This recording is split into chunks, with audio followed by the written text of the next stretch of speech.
Hello, folks. Welcome to GingerLion's modded Minecraft Let's Play. I'm on episode 19. I'm still using Direwolf's Feed the Beast pack for his version 1.6.4. I think we're up to version 16 of his mod pack. Yep, that's the one I'm using right now. Um, you guys saw me in the last episode. I was working with some tree farm stuff and talking to you about how I didn't like some stuff. And I decided I was going to go get some more materials between episodes, and I ran into myself a little problem. There are a set of the mod Ars Magica. Sorry, no, I don't believe it is Ars Magica. Just a moment, let me go verify. Sorry, one of the mods adds nodes to the game. And those nodes, let's see, Thaumcraft. Thaumcraft 3 and 4 add nodes to the game. Like the node that I had trapped up here. Let me go show it to you, just because it's been a long time since I discussed it. When I built my house and was looking around on the plane, I came across a Thaumcraft node. There it is right there, Aura node Thaumcraft. Well, it turns out there's a type of Thaumcraft node called a hungry node.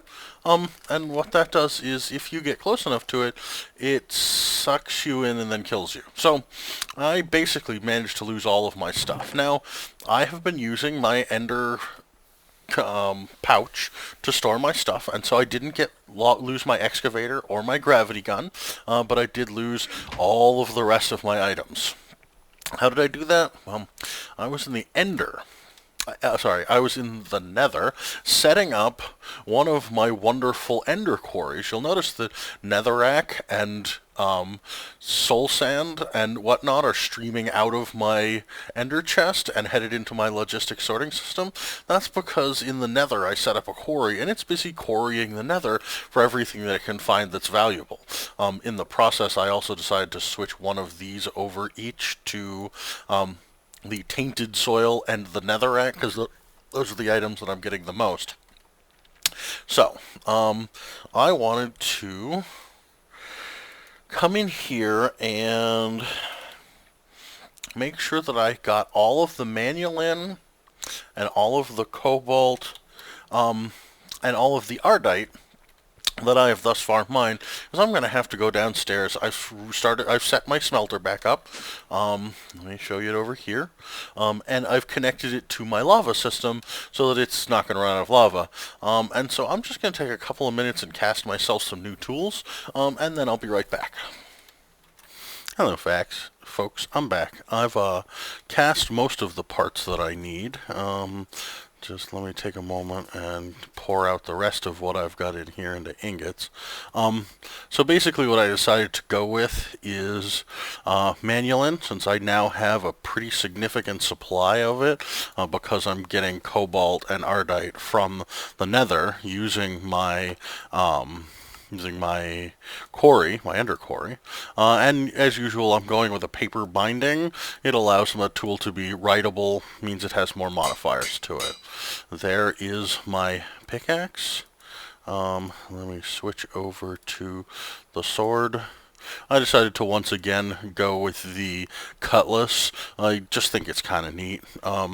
Now, I'm not going to put any modifiers on these at the moment because I will do that between episodes. I just wanted to show you that occasionally one loses all of their equipment and has to start over, and it doesn't matter what type of player you are or what situation you're in. Occasionally that happens. I tend to be a pretty cautious player and work pretty hard not to lose my stuff, but it still happens from time to time. So let me put my extra stuff away and show you a new project that I was sort of discussing last time. So, here we go. Out here, not when I need to fight, I've been working on Remember I cleared out this whole area last time. I've been working on setting up farming, and what I did is I decided that every single one of these trees listed here, most of which are simply stained saplings from Project Red, but I would also like to grow witchwood and greatwood and silverwoods and slime trees. Every single one of those I wanted to make a farm for. So I laid out a farm. Let me just look at the time of day. I can't tell. And lit them all pretty well, and set up, and here's an example. I haven't actually, I haven't set any of the rest of these up yet, but here's an example of how I'd like them to work.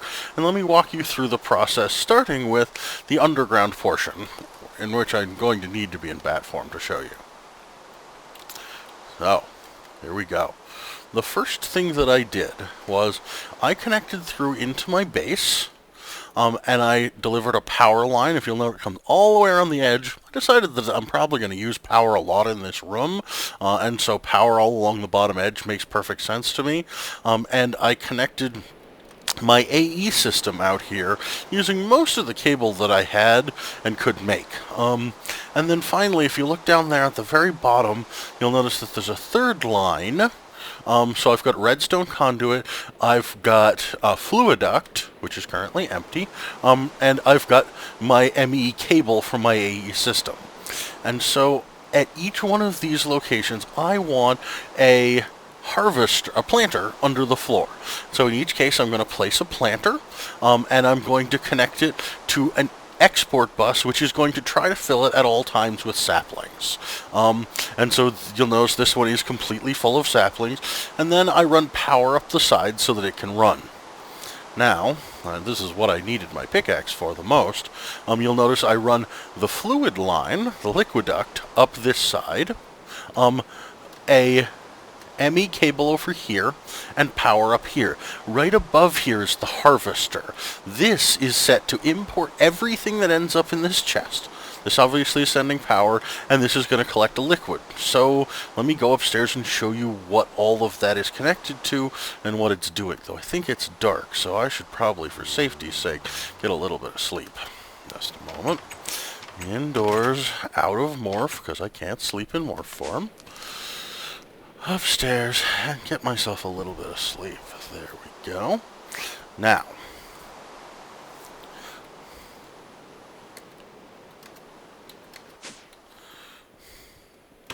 my sword, I might need it. It is morning. Yep, you'll notice not all the monsters are dead yet because I moved too quickly. That's fine. I don't see any normal creepers around here, only this mana creeper, which doesn't really do much damage to me. I'm going to have to kill this armored zombie. Okay, so I was showing you from underneath. This is where that power came up and that fluid duct came up. And what they're doing is they're connected to a harvester, which is set up basically to clear this area of plants whenever they grow. It exports to this side I never remember what that fluid is called. It's basically sludge left over from the process. It ejects any items to here, which immediately get pulled into my AE system, you'll notice, and there's its power. And over here is the fertilizer. And the fertilizer, when I have fertilizer in it, fertilizes these plants. Now, at the moment, I don't want, when I set these up, I don't want all these tree farms to be fertilized all the time. That's a lot of fertilizer used, and I don't need quite that many plants. But when I want to, what I've done, again, I'm going to have to drop into bat form and go underneath to show you. Just a moment. I apparently collected some rubber saplings somewhere in this process already. Yeah, so this is probably my best answer. Oh, never mind. Just a second, I'll show you what that is.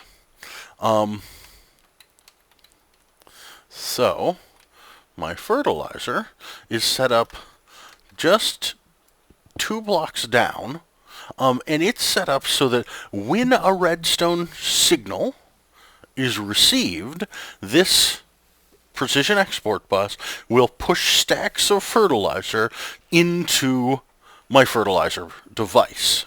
So, what that means is only when it gets a redstone signal will it be active, but at that point it will collect a whole bunch of fertilizer, and then the fertilizer will continue to operate until it runs out of fertilizer. And tied to that, I put an obsidian pressure plate. So, I'll show you it in action just a moment.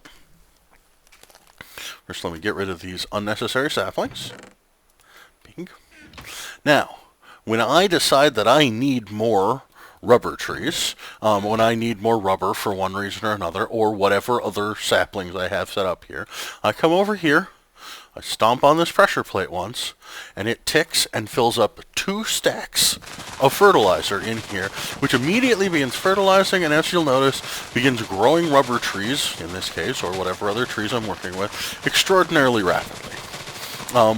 Now, at the moment, because this is the only one I have set up, and the only one that I've tested, I have a huge amount of rubber wood and a whole bunch of trees, so it's not absolutely necessary. So I'm going to pull this fertilizer out rather than unnecessarily run the system. But wanted to show you how it worked so that you understood. So now, each one of these locations I've already got set up with a chest. I've already got the center marked out. Also, I set each one of these up to be 7 by 7.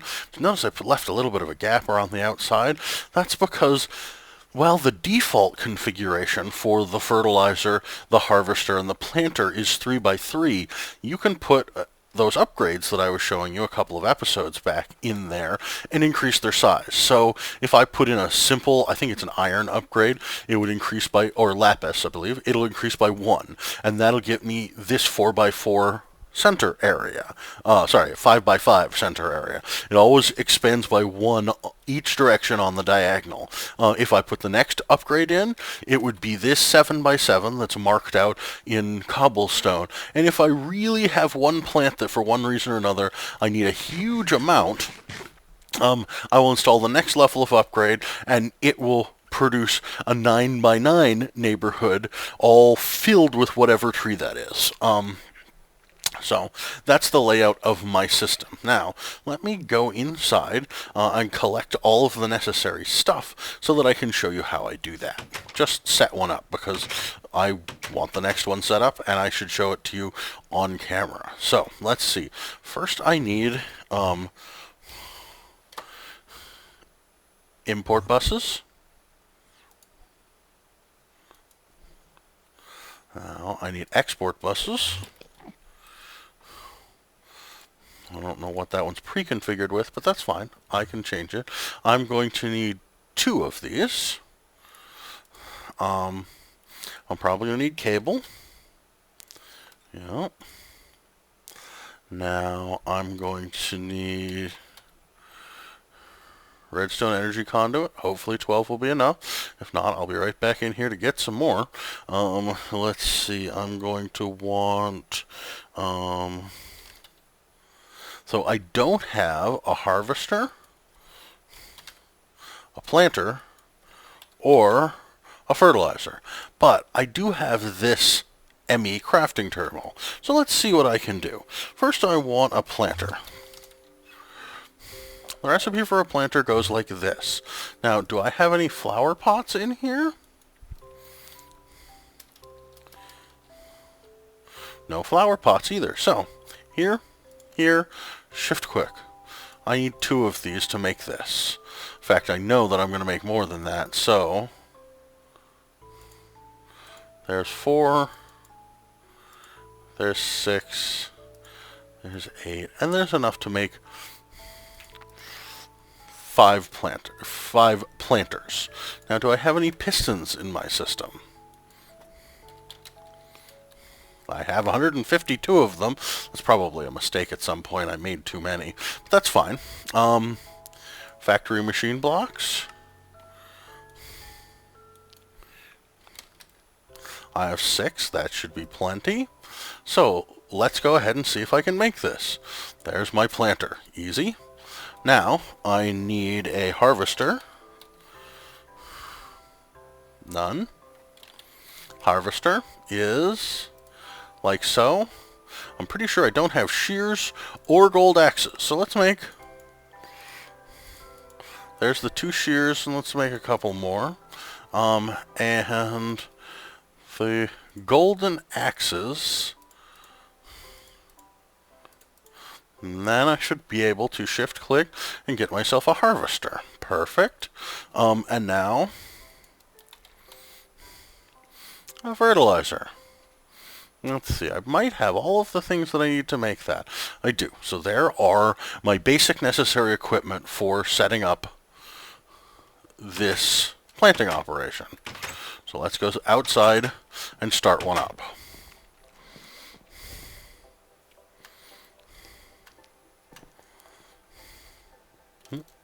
Okay, so I'm going to just actually, yeah, I'll do the next one in line. That's easy enough. So there's my hole for this. Here is where I'm going to put my my harvester, and it needs all of its lines. Let's remove all of the unnecessary pieces. Let's connect through into all of our lines. Now, I do have some fluid duct. Now, I intend that when I set these up, that they all be set up basically the same. So let me go take a look at how I set this first one up. That is probably what has my pressure plate on top of it. I don't want to go through that. So let's go over here and look. So my fluid duct goes on the right, ME goes in the center, power goes on the left. So fluid duct is going to go here. That's where the item is going to be. So fluid duct needs to go up right there. Just like so. Now I have a fluid duct connection, and if I note, it has to go all the way up to the side of the harvester. So let's put that there. Let's go ahead and place my harvester just to make this easy on me. It's facing the wrong way, so I whack it with the wrench until it's facing the right way. All is well there. Now,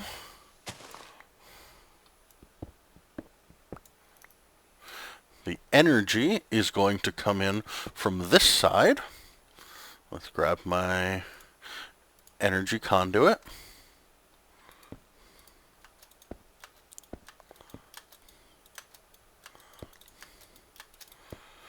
This now has power and a way to output its sludge and a place to put its items. All is well. Now, next thing I need to do is make sure that when items are placed, that they get imported into my ME network.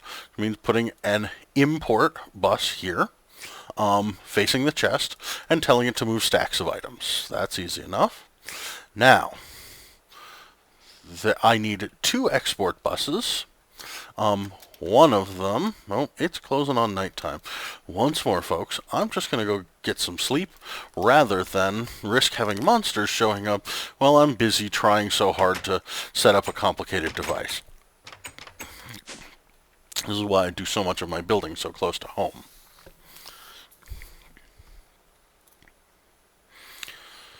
Okay. Hopefully I got to sleep before almost any of the monsters got to spawn, and that will save me a lot of time and effort. Yep, see, nobody around. All is safe on the home front. I like that. Now, I need the harvester, the fertilizer. Tree just grew over there. There's my fertilizer. It's facing the correct direction. It needs power, and I want that power to go on that side. So we dig down to there. There is power, leaving me 1 cable, which is not going to be enough, but that's fine. That gets us started. Now this is fertilizing. It doesn't have any fertilizer, so it can't operate, but both of these, you can see that they have energy, and they're working and going through their idle section. That's just fine. So, now, what's the next thing that we need? Well, we need the planter itself. Once again, back into bad form. The planter has to sit 1 block below dirt. means I put that there, and I have to break this line. So shift right click with a wrench, and then I need an export bus facing it. But because I know that these export buses that I have in my hands are already configured, and I don't want rubber, which was what this was set up for, to feed immediately into that, I'm going to set that up first, and then place the planter. Now, it doesn't have power, and so I know it's not going to function yet, and it doesn't have any of the plants that it needs to plant. So, let's go and get those two things. I need some more energy conduit, which I think means I need to make some more. So I'm going to do that off camera, and I'll be right back. Okay, folks, here I am at my magma crucible, melting up redstone to turn into redstone energy conduits. That's 28 of them. That should be more than enough to show you what I need to. Okay, so back upstairs. Oh, and I decided I wanted which tree. So now, let me look through this chest, which is why I put it out here in the first place, and decide which tree I really would like. I think I would like a greatwood saplings. That'll be just fine. So, now, the planter still doesn't have power, but first I would like to tell this to fill it with greatwood saplings. And I don't know how many greatwood saplings I have. Looks like I have 5. So there's 6. That should be more than enough to get what I want to have done. Now, one more time. Back down into bat form.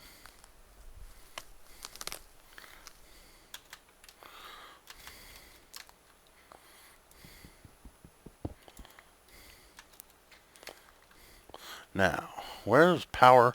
That side. Like I said, I want to duplicate all of these so that just in a little while, when I decide I want to change something, which inevitably happens in these builds, that I'm changing the same thing everywhere. So you'll notice that that just got power. It went ahead and planted all of the greatwood saplings that it had. I'm going to go ahead and fill that in so that when it gets more greatwood saplings, all is well.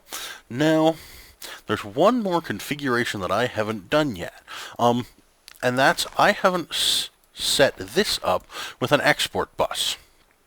Part of the reason for that is I'm not 100% sure that I want at all for this to fertilize greatwood trees, because that's quite a thing. So actually I think in this case I'm going to leave this one off, but if I ever switch it out of greatwood saplings into one of the other types of trees that I might want to grow, I'm going to be glad the fertilizer's here. And in fact, because I would like to see if fertilizer works on greatwood trees, and I'd like to force it to grow just one, I'm going to come in here and grab myself a little fertilizer. There we go. A stack of fertilizer is more than enough. And go take this fertilizer and tell it to just give it 1, see what happens.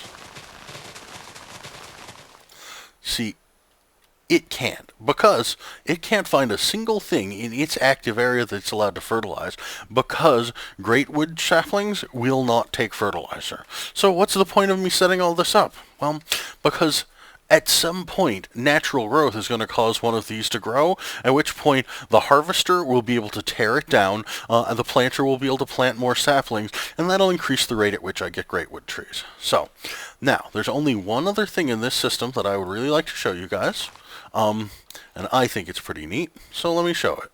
Just a moment. Put that dirt back. Now, right down here, you'll notice I have these lines running off to the side underground. Why is that? Well, that's because right over there, I have a sludge boiler. And what does that do? Well, remember that these harvesters produce sludge. And I voided it when I set up my first tree farm, but it is a valuable resource. But when you run one of these boilers, if you get close to it, you start taking damage. So if you watch, I'm going to come over here and show it to you real quick, but I'm going to start taking damage. As soon as I'm close to it, oh, if it's running, you notice it has no sludge to work from. That's because nothing's really happening upstairs right now, but when it processes, it causes anyone near it to take damage, it uses up a certain amount of energy, and it makes dirt, which is not all that useful, but occasionally it also produces clay, which to me is a valuable resource and worth spending the time and effort to set that up. So I set up just one loop of pipe that runs up all the lines that I'm going to use and set it off to a boiler. So that resource is not being wasted. I'm actually taking the time and the effort to make sure that if anything valuable gets produced in the process, I get it. And if it's only dirt, well, I have a deep storage unit to hold all of the dirt I might possibly want. So there you go, folks. That's an example of how I set up these automated tree farms. Between here and the next episode, I am going to take the time to set up almost all of the rest of these. I would like to set one up for every single one of these types of trees in here. So like I said, I have witchwoods and silverwoods and all my various colored stained saplings being produced. Mostly they're only going to grow by natural growth, but that's fine. And when I decide that I need something specific, I will come out here and deliver some fertilizer to one of these fertilizers, and suddenly I'll get a bunch more, at least for those saplings that can take fertilizer. So, there you go, folks. Once again, it's coming on nighttime, and I've finished my episode. So, I'm going to, between this episode and next, I'm going to fix up my pickaxe and my cutlass to make sure they work like I want them to. I'm going to set up my ender chest down here, set up these logistics pipes so that they keep these tools in the chest like I want them to, just like they're currently doing with my excavator and my gravity gun and my bread and torches. And then I will come back and show you the results of my mining and the nether, and show you what tools I've created. I hope to see you next time. Have a good one.